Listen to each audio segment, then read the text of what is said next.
दोस्तों, इस वक्त की बड़ी खबर भाजपा प्रवक्ताओं के लिए गाइडलाइंस। दोस्तों, आप देख सकते हैं कि किस तरीके से भारतीय प्रवक्ता को पैगंबर मोहम्मद सल्लल्लाहु अलैहि वसल्लम के बारे में उल्टा टिप्पणी करना पड़ गया भारी।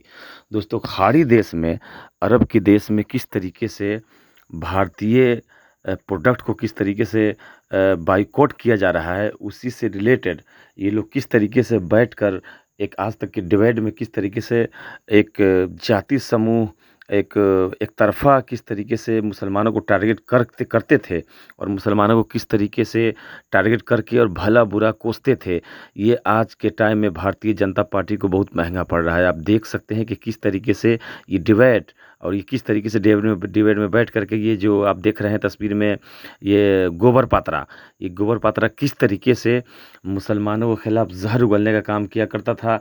आज आज के बाद ये अब मुसलमानों के ऊपर उल्टी टिप्पणियाँ और उल्टा अनाप-शनाप बोलना इसको पड़ गया महँगा।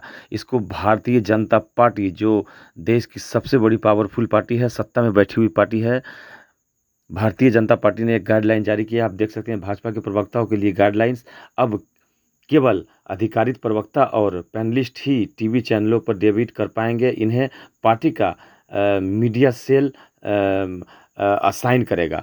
जब तक पार्टी की मीडिया सेल इनको नहीं एडवाइस देंगे, जब तक ये प्रवक्ता गिरी करने, चैनलों पे डिबेट करने और उल्टे-पुल्टी बयान देने नहीं जा पाएँगे। तो ये सारी चीज़ें आप देख सकते हैं। बुलडोज़र से जाकिर कैसे बचा, हिंदू अम्मा कैसे लटकी, ये किस तरीके से एजेंडा चलाया जा रहा था टीवी पे कि राजस्थान में मुसलमानों का घर छोड़ दिया गया, हिंदुओं का घर गिरा दिया गया है। ये सारी चीज़ें आज के टाइम में खाड़ी देश में अरब कंट्री ने किस तरीके से भारत को लथाड़ा है और नरेंद्र मोदी और अमित शाह की बोलती बंद कर दी है। आप देख सकते हैं कि किस तरीके से भाजपा प्रवक्ताओं के लिए गाइडलाइंस किसी भी उकसावे पर भी पार्टी की विचारधारा का उल्लंघन नहीं करना है। ये एनडीटीवी की रिपोर्ट है दोस्तों। आप किस तरीके से देख सकते हैं कि किस तरीके से एक समुदाय के लोग को टारगेट करके चलने का इनका जो रवैया था और मुसलमानों को पता नहीं क्या इन्होंने समझ रखा था, ये गोबर पात्रा और ये इनके जो नुपुर शर्मा, ये छठी हुई, ये पता नहीं कितने गुल खिलाकर ये प्रवक्ता बनी होगी, कितने नरम-गरम करके, और ये जिनके सदक़े में सारी कायनात को जिनके सदक़े में सारी कायनात बना, उनके बारे में उल्टी-पुल्टी टिप्पणी करना इसको पड़ गया भारी। कुवैत में तो साफ़ भारतीय प्रोडक्ट को बायकॉट कर दिया है। जो प्रोडक्ट जहाँ पड़ा हुआ है वहीं पे उसको बाँध कर पैक कर दिया गया है और वहाँ के लोगों को बाज़ार में ऐलान कर दिया गया है कि भारतीय प्रोडक्ट को लेना ही नहीं है।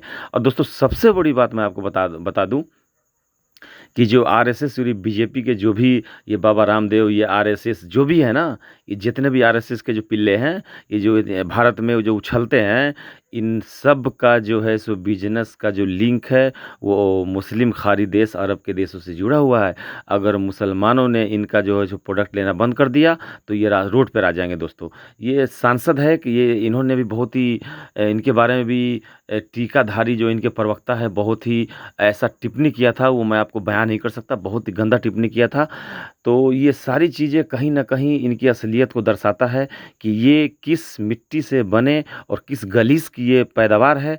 इनका मैं कुछ नहीं बोल सकता, ये इनका लफ्ज़, इनके अल्फ़ाज़ात ही बताते हैं कि ये किस मिट्टी से इसकी पैदाइश है और कैसे है। ये टीकाधारी है, आप देख सकते हैं कि बीजेपी का प्रवक्ता, ये भी बहुत कई महिला सांसदों के बारे में उल्टा-पुल्टा बोल चुका है। तो ये सारी चीज़ें ये खुद अपनी ज़ुबान से कबूलता है कि मैं किस मिट्टी की और किस नाली की पैदाइश हूँ। ये मेरी लफ्ज़ सुन लो, मेरी आवाज़ें सुन लो, मैं क्या बोलता हूँ।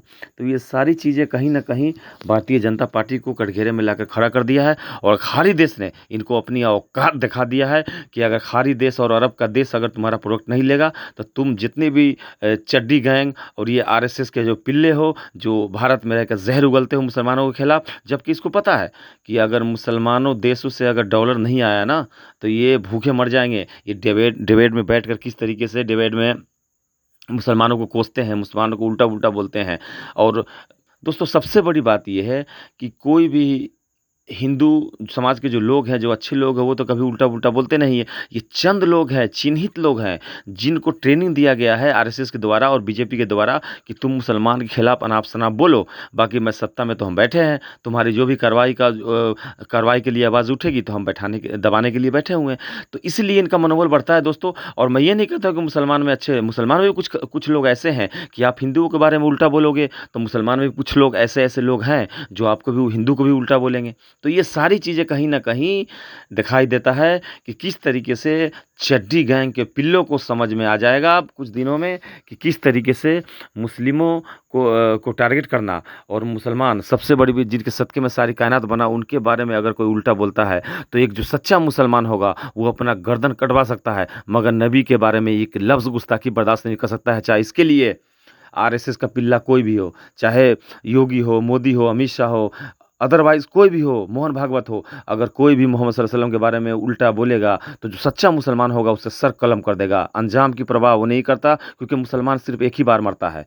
मुसलमान सिर्फ़ एक ही बार मरता है और अपने नबी के लिए जान दे सकता है, तो जान ले भी सकता है। तो ये कहीं न कहीं ये एक सच्चे मुसलमान, और किस तरह के मुसलमानों का जो जुलूस निकल रहा है, मुसलमान किस तरह से विरोध प्रदर्शन कर रहे हैं, इसीलिए भाजपा बौखला कर और किस तरीके से गाइडलाइन जारी किया है कि पार्टी प्रवक्ता पैनल के माध्यम से ही आपको बोलना है, और धर्म के पूजनियों और प्रतीकों के बारे में बिल्कुल नहीं बोलना है। अगर जो भी कुछ बोलना है, पार्टी की गाइडलाइन के मुताबिक बोलना है, और उसके लिए भी पार्टी से आपको परमिशन लेना पड़ेगा। तो इसलिए भाजपा के जो जो नेता है, जो किस तरीके से मुसलमानों के खिलाफ आग उगलते हैं, उनमें से भाजपा के धार्मिक भावनाएँ आहत करने वाले अपने 38 नेताओं की पहचान की है। इनमें से 27 चुने गए हैं। नेताओं में से ऐसा बयान देने वाले हैं जिनको हिदायत दी गई और कहा गया है कि धार्मिक मुद्दों पर बयान देने से पहले पार्टी से परमिशन ले ले। ये सारी